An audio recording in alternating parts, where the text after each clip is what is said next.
Assalamualaikum warahmatullahi wabarakatuh.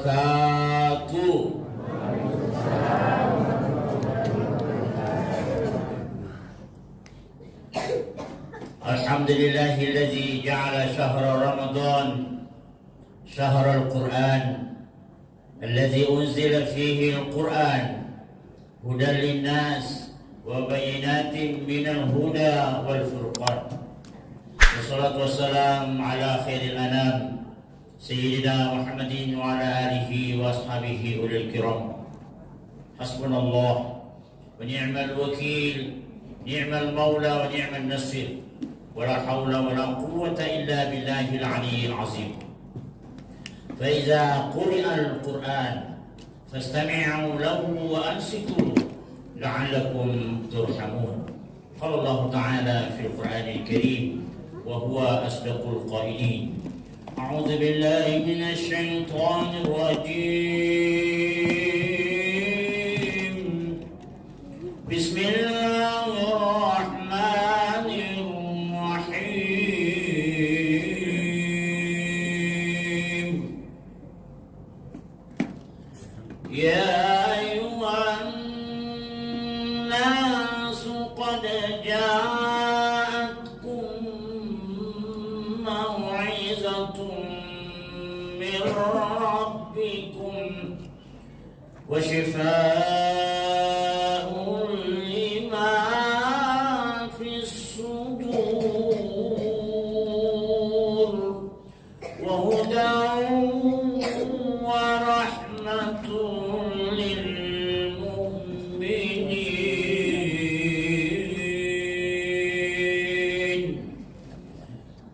Bapak Ibu jemaah tarawih yang dimuliakan Allah,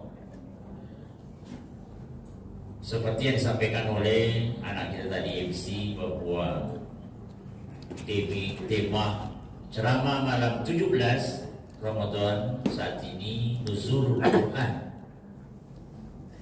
Nuzul dari kata nazala, artinya turun.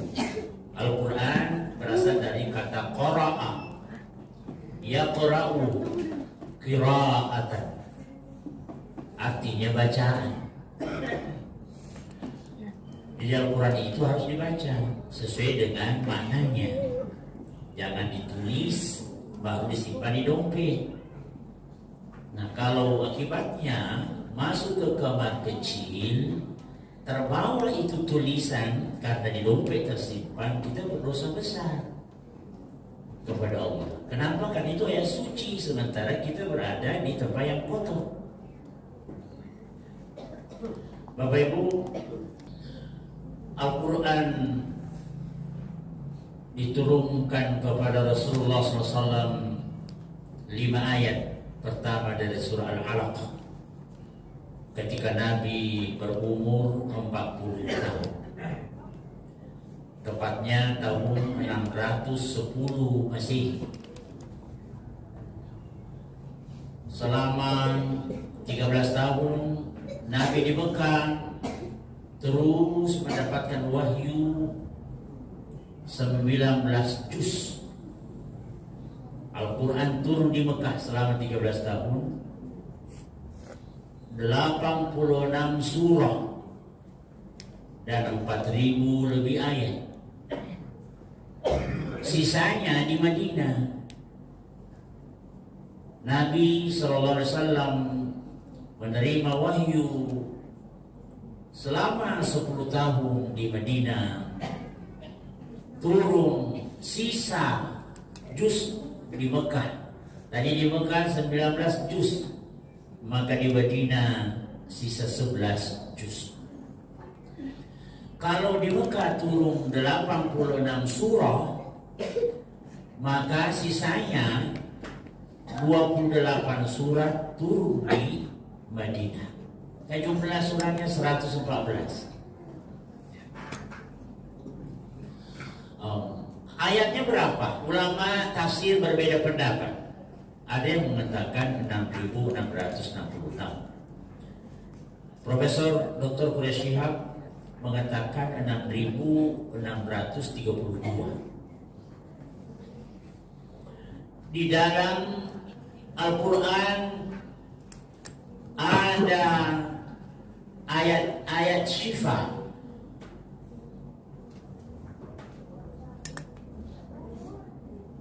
Yang pertama, surah Yunus ayat 57. Tadi saya sudah bacakan.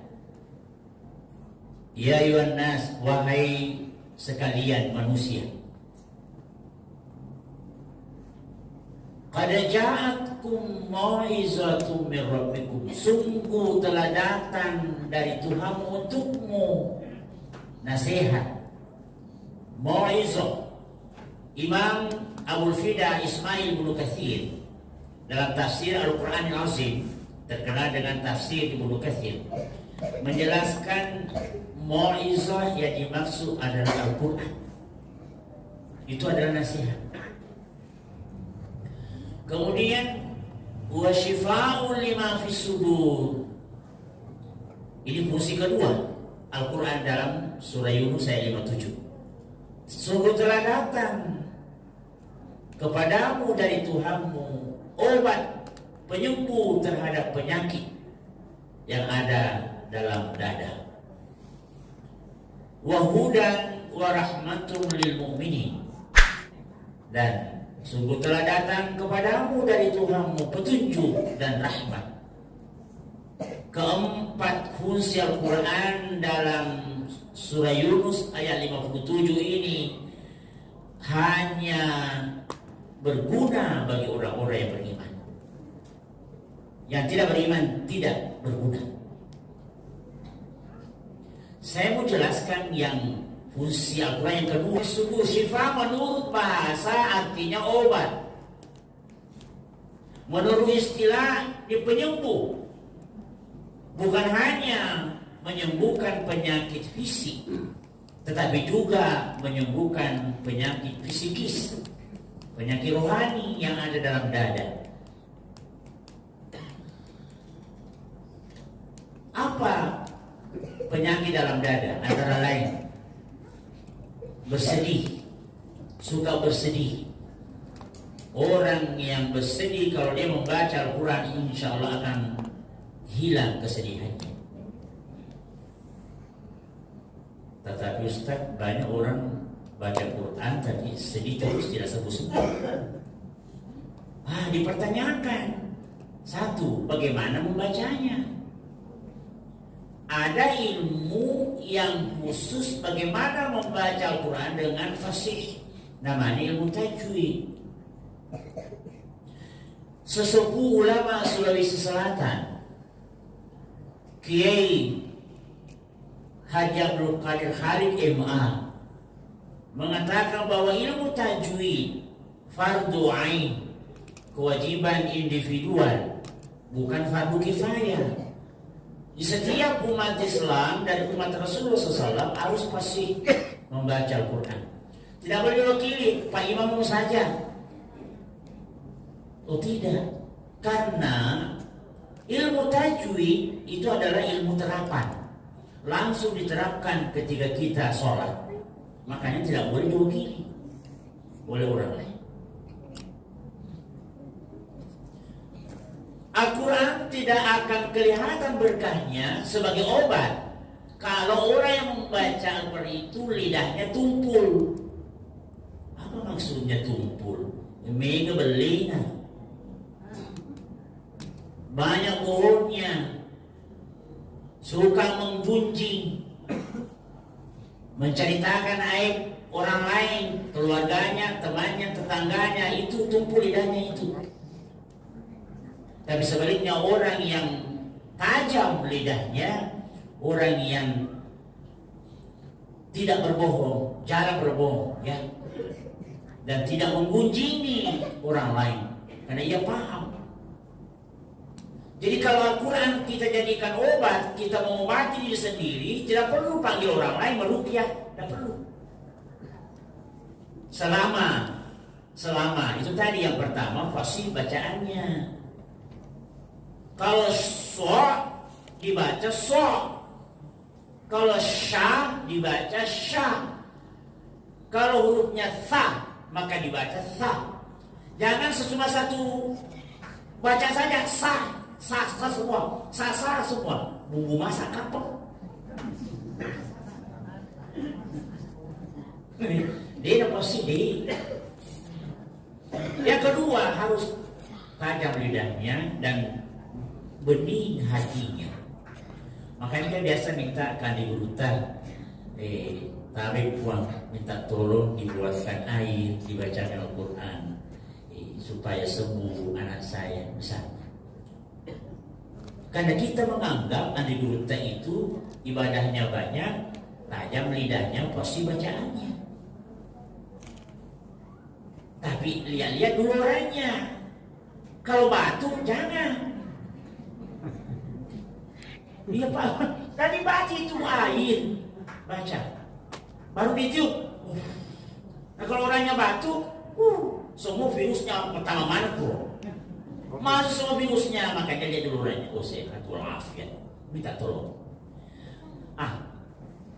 Ustaz Kiai Haji Muhammad Harisa, pimpinan pesantren Tinumbu, pernah diopname di rumah sakit Wahidi. Dia cerita ke saya, apa penyakitnya Ustaz Harisa? Ini Ustaz kalau kencing sakit sekali, kata dokter tadi harus dioperasi. Di jam 10 pagi disampaikan begitu. Pak Harisa sebentar malam mulai puasa ya. Boleh jam 10. Kecuali air minum, air putih bisa. Tapi yang lain jangan dulu sampai besok selesai dioperasi. Sesudah dulu guru Kiai Manu datang membesuk Ustaz Harisa. Assalamualaikum Harisa, mangga kok. Guru kepada muridnya, kenapa Ki? Dia puang kencing saya itu tidak lancar dan terasa sakit. Apa kata dokter? Besok mau dioperasi. Oh, apakah kamu masih ingat? Di dalam Al-Quran itu ada ayat-ayat syifa. Urutan sebutkan antara lain surah Yunus 5 ayat 57. Itu ayat syifa, ayat penyembuh. Yang kedua, surah Al-Isra ayat 82. Wa nunazzilu minal Qur'ani ma huwa syifaa'un wa rahmatul lil mu'minin. Itu.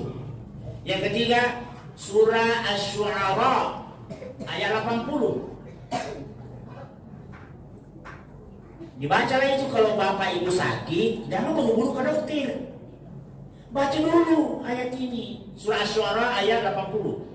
Wa idza maridtu fa huwa yashfi. Jadi itu merampi pucuk. Wa idza maridtu, apabila aku sakit, fa huwa yashfi, maka dia Allah menyembuhkan aku. Cuma kadang sebagian di antara kita keraguan-keraguan yang terlalu tinggi terhadap Al-Quran, lebih percaya kepada dokter. Coba kalau kita ke dokter, udah diperiksa, Pak, Bu, ini ada resep obat ya.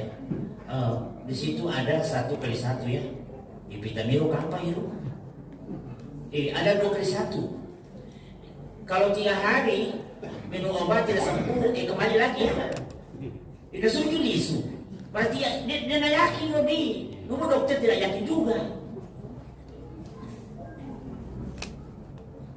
Bacalah ayat tadi. Wa idza maridtu, apabila aku sakit, fa huwa yashfi. Kalau ke dokter ada obat, baca terus itu. Karena yang memberkahi obat itu sehingga kita semua adalah Allah. Itu hanya ikhtiar. Sama dengan membaca Al-Quran. Itu yang dibaca Ustaz Harisa. Wa idza maridtu fa huwa yashfi. Wa idza maridtu fa huwa yashfi. Ayat syifa yang keempat, surah Taubah ayat 14. Yang kelima, surah Nahl ayat 69. Itu ayat syifa. Dan yang berikutnya Fussilat ayat 44. Dan terakhir seluruh ayatnya surah Al-Fatihah. Makanya surah Al-Fatihah disebut juga surah Asy-Syifa. penyembuh. Bapak Ibu, Guru Kiai Nur mengatakan, Harisa, coba suruh dulu siapa yang bisa beli air. Saya mau ruqyah, saya mau bacakan ayat-ayat syifa. Iya puang, datang airnya, air aqua yang besar itu ya sekitar 2 liter. Nah baca Guru, pakai itu sehari sekali ingat udah baca Guru. Saya dengar Guru baca pertama istighfar astaghfirullahaladzim allazi la ilaha illa huwal hayyul qayyum wa atubu ilaih. Kemudian lanjutkan salawat Allahumma sholli ala sayyidina Muhammad wa ala ali sayyidina Muhammad. Kemudian dibaca asma-Rabbana kumala ta'ala, nama agunya Allah apa? La ilaha illa anta subhanaka inni. Apa sambungannya Bu? Ina paramani Bu ini kuntu minaz zalimin. Itu asma-Rabbana kumala ta'ala. Nabi Yunus dikeluarkan dari perut ikan besar, ikan paus, karena dia membaca zikir ini. Disuruh baca Guru Kiai Nur, baru dibaca itu ayat tadi. 7 ayat tadi tambah 7 ayat dalam surah Fatihah. Adisa, malam ini habiskan air ini. Insya Allah besok dengan izin Allah tidak jadi operasi. Cerita Ustaz Harisa ke saya, Ustaz, capu ya uir, tapi bolak-balik saya antara kamar dengan kamar kecil. Saya bilang itulah gunanya supaya batu-batu atau pasir-pasir yang ada di saluran kencingnya dengan izin Allah keluar. Besoknya jam 10 dibawa ke ruang bedah. Pak Harisa, coba lihat dulu di komputer. Kita mau periksa bagaimana kondisi terkini di saluran kencingnya. Lihat Pak. Harisa, iya. Pak, kemarin kan rekam ini catatannya. Itu banyak pasir-pasir kelihatan, banyak batu-batu kecil. Ini sekarang bersih. Bapak Ibu bersih, sehat, tidak sakit lagi kalau kencing. Harisa, Pak, apa yang diminum tadi malam? Obat herbal apa? Aku tanya dokter. Tidak ada. Tapi datang Guru Kiai Nur. Dia buatkan saya air, dibaca-bacain. Memberakain, itu penyebabnya dokter. Kalau begitu Bapak pulang aja, tidak jadi dioperasi. Subhanallah. Jadi itu Al-Quran Bapak. Dia punya obat penyembuh terhadap penyakit, tapi jangan ragu-ragu. Fala takunanna minal mumtarin. Jangan pernah engkau ragu terhadap Al-Quran. Al-Quran kalau menyibukkan diri membaca Al-Quran, kata Allah dalam hadis kursi, apa yang dibutuhkan hambaku dia tidak perlu minta, tetapi dia sibuk membaca Al-Quran, akan kuberikan sesuai kebutuhannya. Doa. Makanya kalau kita mau keluar setiap malam, Bapak Ibu, kalau malam baca surah As-Sajdah, baca surah Yasin, baca surah Al-Waqi'ah, baca surah Al-Mulk. Kamu dibaca Ustaz. Begitulah memang hidup. Butuh jihad yang besar, butuh perjuangan kalau mau masuk surga. As-Sajdah kalau dibaca 30 ayat bersama dengan surah Al-Mulk, Tabarakalladzi biyadihil mulk, kata Nabi, engkau akan selamat dari siksaan kubur. Lalu kenapa surah Yasin dibaca? Kata Nabi, barang siapa yang baca surah Yasin di malam hari, asbaha maghfuran lahu, maka diampuni dosanya di pagi hari. Itu dalilnya orang selalu membaca surah Yasin. Adakah orang membaca, bid'ah? Dia kapan baca hadis ini? Atau dibaca tapi tidak mau terima, pada ini kesabda Nabi. Kenapa selalu baca surah Yasin pada malam Jumat? Ini hadisnya tadi. Yasin, man qara'a Yasin fi lailatin, barang siapa yang membaca surah Yasin pada suatu malam, malam Jumat, malam Pak, malam atau bukan? Ya malam lah. Betul itu dalilnya. Saya mau asbaha maghfuran lahu, Allah mengampuni dosaku di pagi hari. Lalu surah Al-Waqiah kenapa mesti dibaca Ustaz? Kata Nabi, umatku yang selalu membaca surah Al-Waqiah setiap malam tidak akan pernah merasa miskin dalam hidupnya. Ada orang kaya besar rumahnya, terima dari tinggal. Ini sudah barakah, miskin dia. Ada orang rumahnya sederhana, tapi malu muatina. Itu ada berkah di dalam rumahnya. Penutup, jangan jadikan rumahmu laksana kuburan, sunyi dari bacaan-bacaan Al-Quran. Itu penutup. Semoga mabarakah apa yang saya sampaikan. Terima kasih atas perhatian dan mohon maaf atas segala kekurangan. Wallahu muwaffiq ila aqwamit thoriq. Wassalamualaikum warahmatullahi wabarakatuh.